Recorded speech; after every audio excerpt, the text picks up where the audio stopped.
Olá pessoal, tudo bem com vocês? Espero que sim. Todos são muito bem-vindos para esse nosso tempo de culto, de adoração a Deus, de celebração pelo Natal. É uma alegria poder estar junto aqui com você. Pena que não fisicamente, mas podendo usufruir aí dos canais digitais para a gente poder estar junto. Esse culto vai estar disponível aí para você o dia todo, para que você participe dele conosco, né?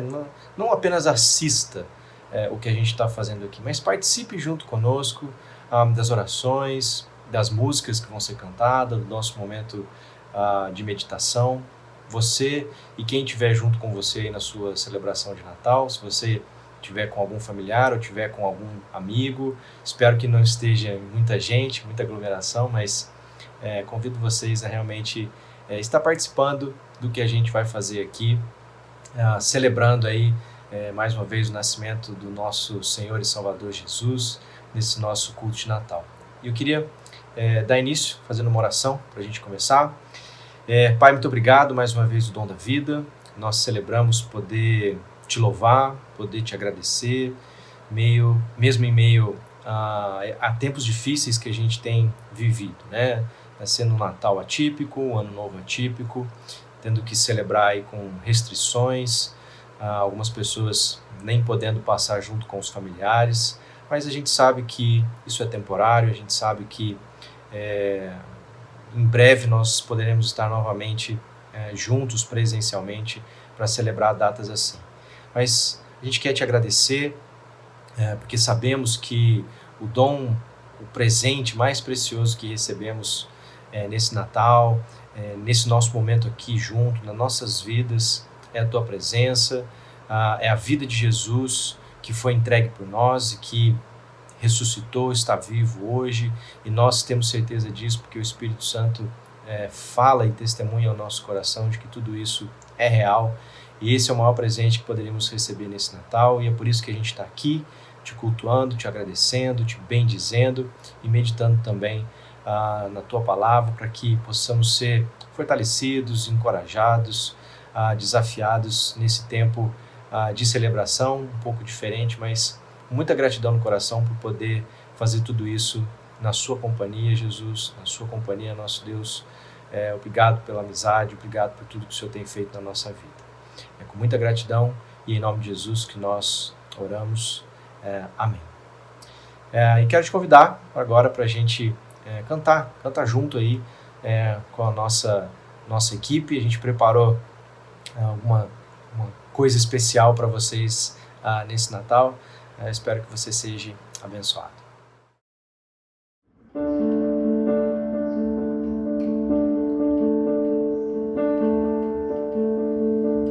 Santo, Santo, Santo, Deus onipotente,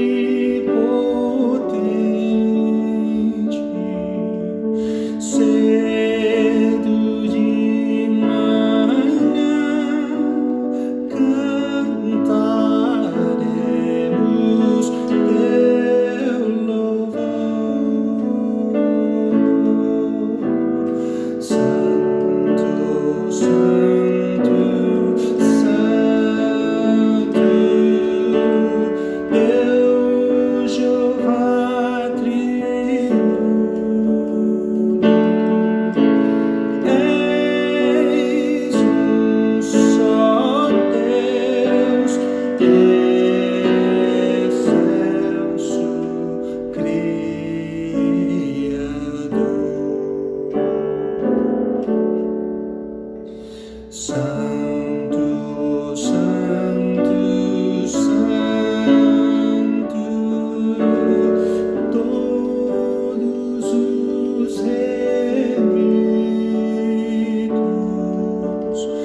Santo, Santo, Santo, nós os pecadores não podemos ver sua glória sem temor. Santo, Santo, Santo, só tu és perfeito.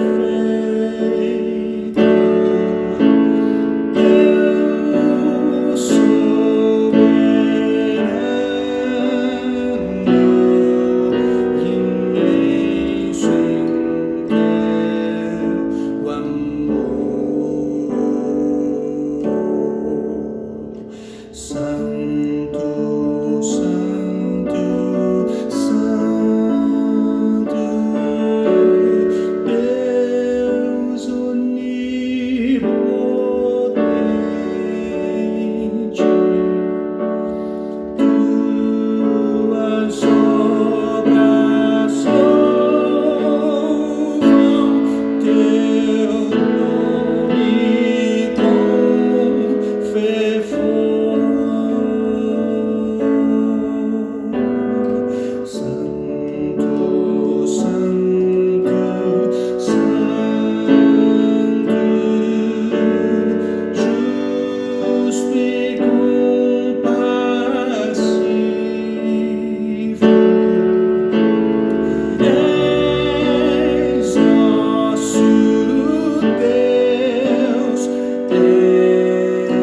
és nosso Deus, excelso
Vamos ter um momento de oração para esse nosso tempo de meditação. Pai, mais uma vez, com toda a gratidão no nosso coração, nós pedimos para que o Teu Santo Espírito nos abençoe nessa hora de meditação, que seja realmente o Senhor que esteja falando aos nossos corações, o Senhor que esteja trazendo essa mensagem viva e real nas nossas vidas, para que as nossas celebrações de Natal realmente ganhem um ar todo especial pela Tua presença conosco, Deus. Nossa oração com toda a nossa gratidão, em nome de Jesus. Amém. Bom, queridos, nós celebramos o Natal, o nascimento de Jesus, reconhecemos que Jesus é o Filho de Deus, o próprio Deus que entrou na nossa história para realizar algo tremendo nas nossas vidas. E o objetivo dessa mensagem, e eu quero já deixar ele explícito para você, porque eu quero que você preste muita atenção nisso ao longo de tudo que a gente for conversar. O meu objetivo é que você perceba como que a presença de Deus na nossa vida, ela é real. Porque a gente fala, né? Não, Deus está em todos os lugares, Deus é onipresente, né? Muitas pessoas entendem, né, que Deus está na natureza, Deus está no vento, Deus está na chuva, Deus está no pôr do sol. E eu não estou dizendo que com isso ele não esteja, mas a gente tende a perceber, né, essa presença de Deus como algo subjetivo, né, como algo meio místico, né, meio que parecido com aquela força dos filmes do Star Wars, né? Que a força esteja com você, que Deus te abençoe. E aí quando você precisa, vai lá e aí move o objeto, né? E aí quando você precisa de Deus, você vai lá e Deus me ajuda aí, Deus aparece. Mas o meu intuito com essa mensagem é tentar jogar luz na história bíblica a respeito de como que realmente essa celebração do Natal, do nascimento de Jesus, Deus entrando na nossa história e o que Jesus veio fazer, tem uma conexão muito íntima e muito importante com a presença de Deus nas nossas vidas, né? Nós cremos num Deus que é pessoal, ele é muito diferente, né, de alguns deuses que aparecem pela história, né? Por isso que eu falo, Deus não é uma luz, não é uma força, não, ele é uma pessoa, né? Ele é uma pessoa que se tornou um ser humano, né? E nós conhecemos ele por Jesus. Jesus é a exata expressão do ser de Deus, então, mas Jesus não está aqui hoje, mas o Espírito Santo é a presença viva de Deus, de Jesus, de tudo mais. E é sobre isso que nós vamos falar hoje. Eu espero que isso fique bem marcado nas suas celebrações de Natal. Eu quero dar uma pincelada com vocês na grande história que a Bíblia nos conta, né? Porque a Bíblia começa dizendo e contando para a gente lá da criação de todas as coisas, de como que Deus criou um jardim, e esse jardim era um espaço onde a terra e céu se encontravam, né? Onde Deus e a humanidade, entre o que era divino e humano, conviviam em harmonia, e isso é que era a ideia do paraíso, né? Deus e outros seres ali celestiais, a humanidade, os animais, todos conviviam em harmonia nesse espaço que a gente chama de Jardim do Éden e que é descrito para nós como o paraíso, né? Deus aparecia ali no jardim, no fim do dia, batia papo, né, com a humanidade, e isso era algo pleno, isso era algo maravilhoso na vida, na história da humanidade. E aí, nós sabemos, e a Bíblia continua, e ela nos diz que a humanidade se rebela contra esse Deus, né? A humanidade toma uma atitude que diz para Deus, eu quero viver sem essa conexão, ou eu quero tomar as minhas decisões por mim mesmo, eu sei o que é melhor para a minha vida, ou eu quero definir o que é bem e o que é mal a partir dos meus princípios. Tudo isso é descrito ali naquela imagem que a gente tem de Adão e Eva tomando do fruto da árvore, seduzidos pela serpente, desejando ser, né, deuses da própria vida. fora de um relacionamento com Deus. Por isso que às vezes a gente acha, né, que o principal castigo que a humanidade recebeu por isso tem a ver lá com o homem ter que trabalhar e do suor do trabalho dele ter o sustento, ou que a mulher, né, aumentou as dores do parto, não era para ser assim. Muitas vezes a gente acha que esses são os castigos, né, os piores castigos, ou a pior consequência do que a gente chama dessa rebelião humana, né? Mas a grande verdade é que o que pior poderia ter acontecido com a humanidade foi perder acesso à presença de Deus, né? A gente vê, depois dessa rebelião, que os seres humanos são proibidos de entrar novamente no Jardim do Éden, né? Deus coloca lá um anjo, né, e uma espada que evita que a humanidade entre nesse espaço aonde terra e céu coexistem, aonde divino e humano convivem em harmonia, e isso é a nossa ideia de paraíso. Então, essa proibição, né, da gente entrar, ou da humanidade entrar no Jardim do Éden, essa é a pior consequência dessa rebelião e dessa rebeldia, né? Nós somos privados, né, de estar junto com a fonte de toda a vida, né? Nós somos expulsos do paraíso e nós não temos mais aí acesso ao céu, né? Ou a esse paraíso, a esse lugar onde terra e céu se encontram. E o que acontece com a humanidade, né? Longe da presença de Deus, longe da fonte de toda a vida?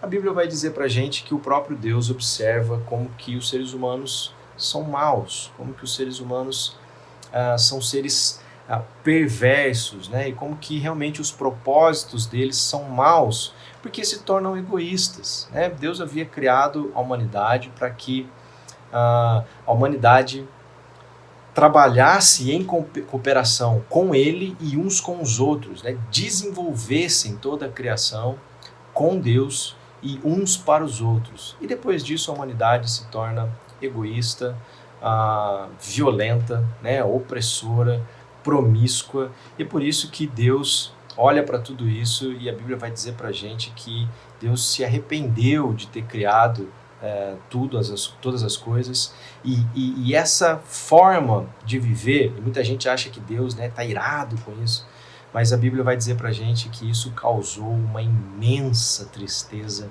em Deus, ter visto realmente que a humanidade se corrompeu, esses são os termos que a gente usa, né, do seu propósito original de crescer e desenvolver toda a criação, e ela agora é egoísta, ela é violenta, ela é opressora. E aí o propósito humano, né, a gente está ainda lá no comecinho da Bíblia, eles vão dizer para a gente que tudo isso culmina numa civilização humana que exalta a si mesmo como deuses da própria vida, exalta o seu poder militar, o poder da opressão, o poder da força, né? E quer glória para si mesmo, e a gente tem tudo isso retratado naquela cidade chamada Babel, na região da Babilônia, né? Onde os seres humanos querem construir uma cidade e construir uma torre para que o nome deles seja célebre e famoso, né? Uma torre, gente, uma torre que chegue até o céu, né? Uma tentativa humana de conectar terra e céu novamente.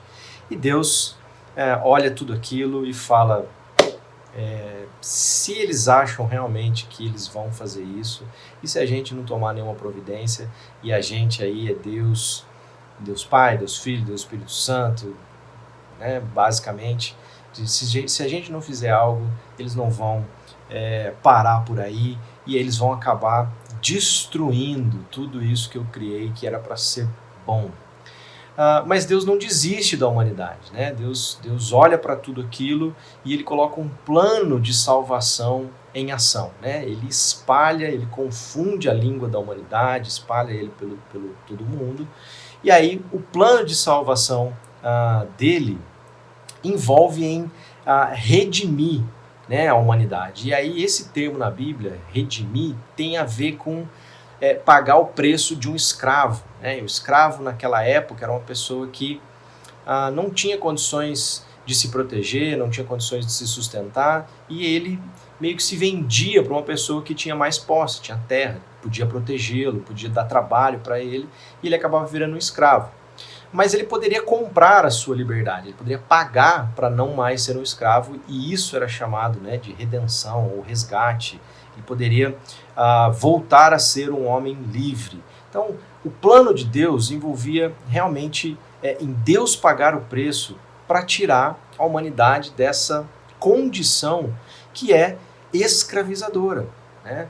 A humanidade, ela é presa no seu egoísmo, ela não consegue tirar os olhos dos próprios interesses, dos próprios sonhos, dos próprios desejos. E isso é a fonte de vários males que a gente enfrenta nos nossos relacionamentos, na nossa própria vida, porque realmente essa situação de crer que nós sabemos o que é melhor para a nossa vida vai gerar uma série de problemas na nossa vida, e Deus não quer isso. Deus quer, e Ele decide pagar um preço, né, para tirar a gente dessa situação. E parte desse plano envolvia a família de um homem chamado Abraão, né? A família desse homem Abraão, ele estava lá, a família dele estava naquele negócio da Babilônia e tudo mais, eles também foram expulsos pela terra, e Deus escolhe esse cara chamado Abrão, e ele faz uma aliança com esse cara e diz que através da família dele ele iria abençoar todas as famílias da terra, né? Deus promete para ele que iria usar a família dele como parte desse plano, e a família dele cresce e se torna esse povo numeroso que a gente chama de povo de Israel. E para Deus dizer para mim e para você hoje, para toda a humanidade, essa história que eu estou contando para você, para Deus ilustrar qual é a condição humana, Deus pega a história desse povo, né, e conta e age, e ele entra na história desse povo para que a gente entenda quando ele entrou na nossa história e o que é que ele fez por nós, né? E como é que Deus entra na história desse povo. Ele entra quando esse povo é escravo do Egito, né? Esse povo está literalmente vivendo a escravidão, opressão, o trabalho forçado do Egito, né? Um povo cheio de deuses, né? Então, falsos deuses, ídolos, oprimem, né? Então, o estilo de vida ali de Israel era um estilo de vida oprimido pela escravidão, e Deus decide entrar na história desse povo e libertá-los da escravidão. A gente lê essa história lá no livro do Êxodo, né? Essa história famosa pelas 10 pragas, né? E poderosamente Deus liberta Israel do Egito, atravessa o Mar Vermelho, Deus abre o Mar Vermelho, eles atravessam. Essa é a parte talvez mais famosa dessa história, mas ela não é a única, né? Porque Deus prometeu lá para Abraão que ele daria uma terra para sua família poder viver e poder descansar, né? Era uma terra onde eles haviam vivido como estrangeiros e que Deus daria essa terra como posse para eles.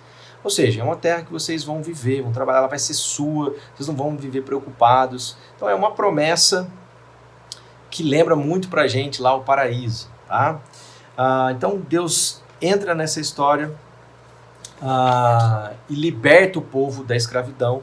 Essa é a primeira parte da história. E a segunda parte da história é o momento onde Deus, em pessoa, aparece para esse povo, dizendo que quer fazer uma aliança com eles, né? E a gente vê isso na descrição lá do Monte Sinai, onde uma nuvem, né, tomou conta do Monte Sinai, e ventos, e fogo que saía de dentro da nuvem, e relâmpagos e tudo mais. Então, a presença de Deus se faz presente ali, naquele momento onde Deus pessoalmente aparece para o povo e diz assim: olha, apesar de tudo que aconteceu, eu quero ser o seu Deus, eu quero que vocês sejam o meu povo, eu quero que vocês me conheçam, né? Eu quero que, vivendo comigo, eu mostre para vocês realmente a vida que eu idealizei para vocês.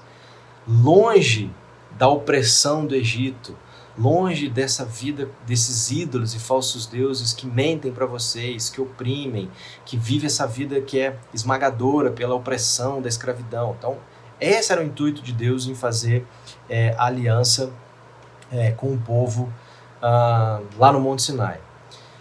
Uma coisa interessante aqui, né? Lembra que lá no Gênesis, a presença de Deus no Jardim do Éden era algo super prazeroso, né? Deus aparecia, batia papo com Adão e Eva, só que aqui a presença de Deus é esse negócio meio assustador, né? Fumaça, vento, fogo, trovão e barulho, né? Tanto é que o povo tinha muito medo de chegar próximo de Deus, tinha até o limite onde o povo poderia ir, não poderia ir para não morrer, né? E aí, dentro dessa aliança, Deus fala que Israel deveria construir um lugar para que Deus estivesse entre eles. Eles tinham que construir um santuário para que a presença de Deus estivesse no meio deles, muito parecido com o que era no Éden, né? O Éden era justamente um santuário, né? Um lugar onde a humanidade podia estar lá com Deus. Deus fala, construam para mim esse santuário para que eu viva no meio de vocês. E essa talvez tenha sido a maior bênção, né, que o povo de Deus recebeu, porque Deus pessoalmente veio viver com eles, né? Então, aparentemente, aquele problema gerado lá na rebelião humana atrás, lá no Jardim do Éden, está sendo resolvido, porque o próprio Deus veio viver entre os homens, entre a família de Abraão, e entre o povo de Israel. E super interessante, né? Quando eles constroem lá o santuário, e a palavra para isso é o tabernáculo, né? Que era uma tenda que eles podiam carregar pelo deserto. Quando Deus vem habitar nessa tenda, mais uma vez, uma coluna de fumaça, da onde saía fogo de dentro durante a noite para eles poderem andar, vem e enche o tabernáculo, né? Simbolizando realmente que Deus estava ali com eles. Mas vocês lembram que o próprio Deus disse que a humanidade estava numa condição ruim, né? Onde os pensamentos, os propósitos eram maus, e aí, mesmo Deus vindo habitar entre eles, Deus estabeleceu uma série lá de regras, de princípios e de leis para que o povo pudesse viver próximo da presença de Deus e não ser consumido por ela. Então, essa questão da corrupção, do coração humano, do egoísmo e a presença de Deus, isso é meio tóxico, né? Deus é puro e santo, e se a humanidade desse jeito estiver próxima de Deus, ela é consumida pela pureza de Deus. Então, Deus estabelece uma série de um conjunto de regras, de princípios morais, cerimoniais, sanitários, né? E aí eu estou falando todo o livro de Levítico, Deuteronômio, Números, né? Aonde Deus estabelece isso para que Israel mostrasse para as outras nações que era possível viver próximo da presença de Deus e não ser consumida por essa presença. Mas aí, infelizmente, a gente sabe que esse conjunto de leis, de regras que Deus deu, não foi capaz de transformar esse problema do coração humano, do egoísmo, da maldade, de tudo que acarreta estar separado de Deus. Porque a humanidade continuava sendo egoísta e eles não são capazes de cumprir a sua parte na aliança, né? Eles valorizavam muito mais os rituais, cumprir as regras, do que de fato estar na presença de Deus com eles, né? A gente tem várias histórias, principalmente, por exemplo, lá no livro de Juízes, de como que realmente o povo vivia de uma maneira que não tinha nada a ver com quem Deus era. Ou seja, o povo mesmo não conhecia o Deus que havia libertado eles da escravidão, que havia dado leis, princípios, diretrizes, e eles viviam exatamente como o restante da humanidade, que queria definir o que era bom e mal por si só, porque os seus pensamentos e os corações, os propósitos continuavam sendo maus. E ao longo da história de Israel, Deus chama vários homens, né, chamados de profetas, que eram homens que traziam mensagens de Deus para o povo de Israel, geralmente para alertar o povo do que estava acontecendo, né? Olha, vocês estão deixando de cumprir. Deus disse que se isso acontecesse, nós não iríamos poder ficar na terra que Deus deu. Na história, né, Deus realmente dá Canaã para eles, a terra prometida, né? Eles passam a habitar em Canaã no momento da história, mas deixam de cumprir os termos da aliança. E Deus disse, olha, como vocês não estão cumprindo os termos da aliança, eu vou exilar vocês de Canaã, vocês vão voltar para a Babilônia, e dessa vez, mais uma vez, de novo, como escravos, né? E aí, o padrão da rebelião ali se repete, apesar dos alertas dos profetas. Israel não estava tão preocupado assim com a presença de Deus entre eles, valorizavam mais os rituais, e novamente eles são então invadidos pela Babilônia e levados para a Babilônia como escravos. Mas dentre todos os alertas que os profetas davam para o povo, Deus também mandava uma mensagem de esperança, de que ele enviaria um homem, ele enviaria um líder, e esse homem líder ele seria descendente do rei Davi, que foi um rei, um bom rei que Israel teve, né? um rei que tipificava quem esse homem que Deus estava prometendo viria, e de que esse homem traria consigo o reino de Deus sobre a humanidade. Ele finalmente, Deus viria reinar de uma vez por todas sobre a humanidade. Então, não era mais Israel que iria exercer ali o seu domínio com Deus, mas o próprio Deus viria estabelecer o seu reino, iria estar junto ali com a humanidade, relembrando para a gente mais uma vez como era para ser lá no começo, lá no Éden, né? A gente sabe pela história bíblica, a história bíblica continua, que Israel volta desse exílio, né? Eles voltam para Jerusalém, depois de alguns anos eles são libertados do exílio, eles constroem um novo templo, né? E aí o templo substitui aquela figura da tenda, do tabernáculo, mas quando eles reconstroem esse templo, não tem nuvem, né? A presença de Deus, que é aquela nuvem com fogo que sai, não vem encher esse templo, né? Então fica tudo aquela expectativa, mas a gente está voltando do exílio, a gente está morando de novo em Jerusalém, mas cadê a presença de Deus conosco? E aí fica toda essa expectativa a respeito de quem é esse homem, né, que Deus está prometendo que vai trazer o reino de Deus, de que ele mesmo vai vir governar sobre a humanidade e tudo mais, e essa é a grande expectativa de que o Velho Testamento traz para a gente, né? A história do povo de Israel conta isso para a gente. O povo que é escravo, Deus entra na história, Deus quer fazer aliança, e Deus caminha conosco pelo um deserto, rumo a uma terra prometida pela qual Ele quer que a gente viva da maneira como Ele nos fez para ser. Essa é uma grande promessa que a gente fica nessa expectativa de que esse homem, esse líder da linhagem de Davi vai trazer. E um dos profetas mais importantes que tem na história de Israel é Isaías. Ele fala muito a respeito desse líder, de como ele seria, e dentro disso, uma das coisas mais importantes que ele diz que uma virgem ficaria grávida e ela daria luz a um filho, e esse filho seria chamado de Emanuel. E Emanuel é uma palavra no hebraico que significa Deus conosco, ou seja, esse líder, esse homem que viria da virgem que engravidou, ele seria a presença de Deus mais uma vez com a humanidade, né? Isaías também fala de como que realmente Deus é quem dá poder para esse homem, ou Deus está junto com esse homem, ou seja, ele, Deus lá de Israel, Deus Jeová, ele mesmo viria junto com esse homem para que toda a justiça que Deus deveria exercer sobre a humanidade, porque Deus criou um mundo bom, deu ele de graça para a humanidade, e olha o que a gente fez com o mundo, né? Hoje a gente olha para fora e a gente vê o desastre, né? A exploração da natureza, dos animais, os reinos opressores, fome, miséria, enfim. Deus não pode deixar simplesmente isso passar barato, né? Então ele vai trazer a sua justiça ao mundo. E como que Deus exerce a sua justiça no mundo?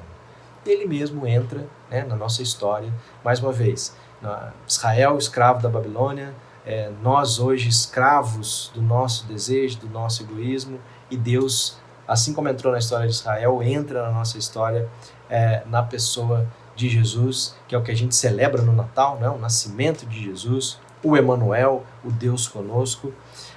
E esse Deus conosco, como é que ele exerce a sua justiça sobre a humanidade?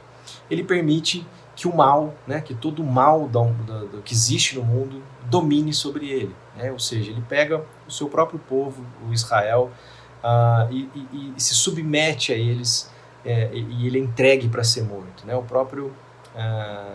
Os próprios israelitas entregam Jesus para o governo romano, que dominava Israel na época, e ele é crucificado então sob o Império Romano, ou seja, ele é morto pela humanidade a quem ele veio resgatar. E essa, na verdade, é toda a obra que Jesus vem fazer. Né? O preço do resgate que Deus disse que pagaria, né, que redimiria toda a humanidade, é esse. Né? É ele mesmo entrar na nossa história e permitir que o mal domine sobre ele, porque naquela cruz Jesus estava morrendo pelos erros, pelos pecados, por tudo que a humanidade fez de errado até então, estava fazendo e iria fazer. Né? Porque ele não estava simplesmente garantindo a nós um ticket para o céu. Né? Muita gente acha que Jesus veio, morreu para nos livrar do inferno, para garantir um passe de entrada no céu. Não, queridos, Jesus deu a vida por nós para que nós pudéssemos agora livremente interagir com a presença de Deus. Lembra, Jesus, ele mesmo é o Deus conosco, ele é a presença do Deus, mais uma vez, junto com a humanidade. E aí a gente tem várias figuras disso lá na crucificação de Jesus, né? Quando o véu que separava lá no templo o lugar santíssimo se rasga. O lugar santíssimo é onde a presença de Deus deveria estar, e não estava, porque ela não veio encher aquele lugar. Lembra lá quando eles voltam do exílio? O véu se rasga, simbolizando de que agora nós temos livre acesso a essa presença de Deus. É isso que acontece quando Jesus morre. Jesus traz o reino de Deus sobre a terra. O que isso significa? Mais uma vez, que a presença de Deus viva está conosco. Jesus abre um novo e vivo caminho para que a gente possa interagir com Deus. E essa é uma palavra muito escolhida a dedo. Interação com Deus. Deus não é simplesmente aquele ouvinte onde a gente fala: Deus, eu quero isso, Deus, eu quero aquilo, Deus faz isso para mim, né? Aquele gênio da lâmpada que está lá para satisfazer todos os meus desejos. Não, querido, Deus quer interagir conosco, assim como era lá no Éden. Deus vinha, batia papo com Adão, com Eva, né, a figura da humanidade. Deus quer interação com a humanidade. É isso que Ele deseja de nós. Que a gente fale sim, mas que também a gente ouça. E que a gente, dessa forma, o conheça. E conhecendo a Ele, nos conheçamos ao outro, sirvamos ao outro, assim como Ele também nos serviu.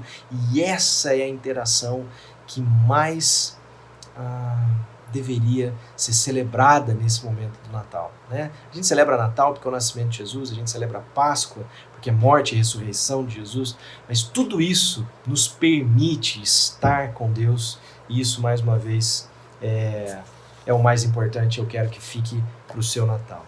Porque Jesus devolveu para nós o que de mais precioso a gente tinha perdido, que era acesso à presença de Deus. Né? Nós temos acesso à presença de Deus. E a história continua, queridos, e acontece um negócio mais fenomenal ainda. Jesus chama, né, os seus discípulos, aqueles que querem segui-lo, e diz: agora o meu Espírito estará com vocês, o meu Espírito vai encher vocês e ajudar vocês a não serem mais aqueles egoístas, corruptos, pensamentos maus, só interessam a si mesmo, né? Tudo isso o Espírito vai fazer com que vocês sejam esse novo tipo de pessoa e novo tipo de humanidade, porque Deus agora vem habitar nesse novo templo. E aí, lá no Pentecostes, quando Jesus, 40 dias depois que Jesus ressuscitou, ele subiu aos céus. E aí 10 dias depois, 50 dias depois que ele tinha ressuscitado, o festival do Pentecostes, os discípulos estão lá reunidos em Jerusalém, e aí o que acontece? Um vento sacode a casa, vem como línguas de fogo sobre a cabeça dos discípulos. Gente, é uma imagem lá do Monte Sinai, é uma imagem da fumaça, do fogo enchendo o tabernáculo. Ou seja, Deus vindo habitar entre o seu povo. Deus vindo habitar naqueles que reconhecem Jesus como sendo aquele que deu a vida para nos libertar dessa escravidão, para que agora a gente viva essa vida livre dos ídolos, livre do egoísmo, livres para interagir com Deus, e que a presença de Deus conosco vá nos moldando para a gente ser realmente quem Deus nos fez para ser.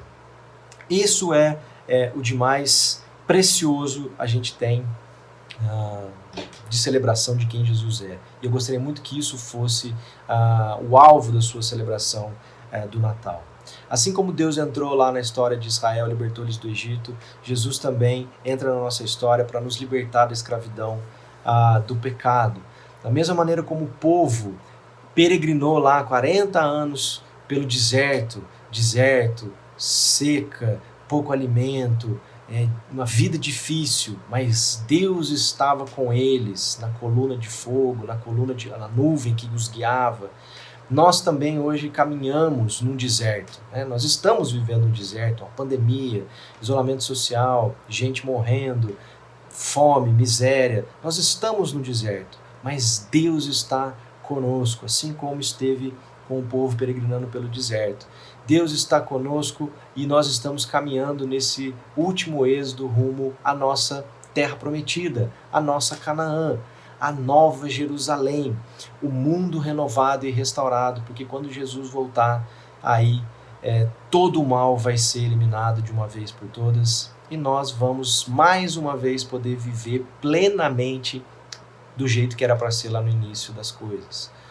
Hoje nós vivemos o quê? Nós estamos peregrinando, nós estamos caminhando, certos da presença de Deus conosco. Isso é o mais importante, queridos. Mais uma vez, a presença não é uma presença subjetiva, né? Deus não está na luz, no vento. Não, Ele está conosco, querendo falar, ser ouvido, interagindo conosco. E isso, queridos, é o mais precioso que a gente pode receber nesse Natal. Espero que, dentre as suas celebrações, possa ter uma ceia gostosa, uma ceia farta. Não tenha muita gente, mas que você possa pelo menos receber um abraço de pessoas que você quer bem, com todo cuidado, mais uma vez, por favor, nesse tempo de isolamento, mas que o alvo de toda celebração não seja os presentes, não sejam as músicas, não seja a bebida, não seja o estar junto, né? Nesse momento de pandemia, mas que o mais precioso do nosso Natal seja realmente a presença do Deus vivo conosco, nos chamando para essa interação com Ele, cara. Isso é o que de melhor a gente poderia ter. E é isso que eu quero que fique com você nesse Natal, querido. Deus é real. A presença de Deus conosco, ela é real. Deus não quer apenas que a gente faça coisas para Ele, ou que a gente fique pedindo um monte de coisas para Ele. Não, Ele quer interagir, Ele quer que sejamos amigos. Ele nos chama de amigos, né? Porque nós somos feitos para ser assim, como era lá no paraíso, onde terra e céu se encontravam. Jesus, que é o que a gente celebra, o seu nascimento hoje no Natal, tornou possível terra e céu mais uma vez se encontrarem. Nós deveríamos ser a expressão dessa terra e céu mais uma vez se encontrando. Um estilo de vida diferente, um estilo de vida que aponte para Jesus, para o reino, aponte para os valores e princípios de Deus e aponte para essa vida plena de sentido, de propósito, uma vida que é vivida com Deus, pelo bem do próximo.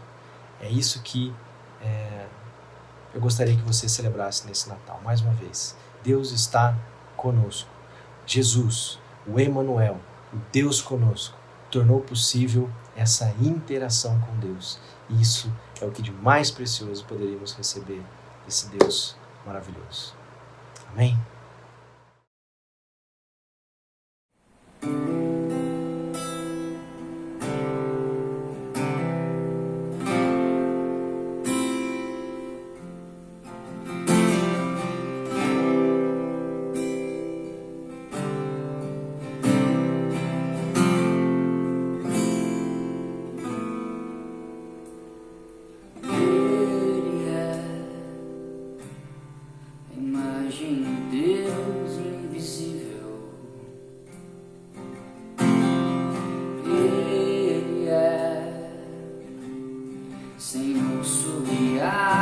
coração. Nele foram criadas todas as coisas, nos céus e na terra. Sejam tronos, soberanias, poderes ou autoridade. Ele é antes de tudo, todo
Pai querido e Pai amado, louvado seja o Teu nome, por essa história maravilhosa, Deus, por o Senhor não ter nos abandonado, não ter desistido de nós e ter entrado realmente na nossa história para nos resgatar, né, do nosso orgulho, do nosso egoísmo, e nos oferecer, Deus, essa nova vida onde a gente pode interagir com a Tua presença. Pai, ajuda-nos a aprender como fazer isso, ajuda-nos a viver como Teu povo, um coletivo, né, um grupo de pessoas que interage com a Tua presença e que essa interação faz de nós realmente pessoas distintas para o bem de todo o mundo. Assim que foi a Tua promessa para Abraão, e essa é a Tua promessa para a nossa vida também, até que Jesus volte e a gente de fato viva, né, na nossa Canaã, na Nova Jerusalém, mas que até lá, nessa nossa peregrinação, Deus, nós possamos ser esse lugar onde realmente terra e céu se encontram. Obrigado, Jesus, por ter dado a sua vida por nós para que isso tudo fosse possível, que realmente nós possamos viver, sentir e ser nutridos e alimentados pela Tua presença, em especial, é claro, nesse Natal, mas todos os dias aí da nossa vida, Deus, porque isso é o de mais precioso que poderíamos receber de Ti. E que o Senhor crie isso no nosso coração, Deus, essa certeza de que a Tua presença conosco é o que de mais precioso nós podemos ter. Essa é a nossa oração, com toda a nossa gratidão, e a gente só faz por causa dEle, no nome dEle, Jesus. Amém. E queridos, que o amor desse Deus que não desistiu de nós, a graça de Jesus, o Filho que se dispôs a sofrer em nosso lugar, que a presença viva, poderosa, real deles, através do Espírito Santo, estejam com todos vocês, com toda a Igreja de Jesus espalhada pela face da terra, hoje e para todo sempre. Amém, amém e amém. Queridos, um Feliz Natal, que Deus abençoe vocês.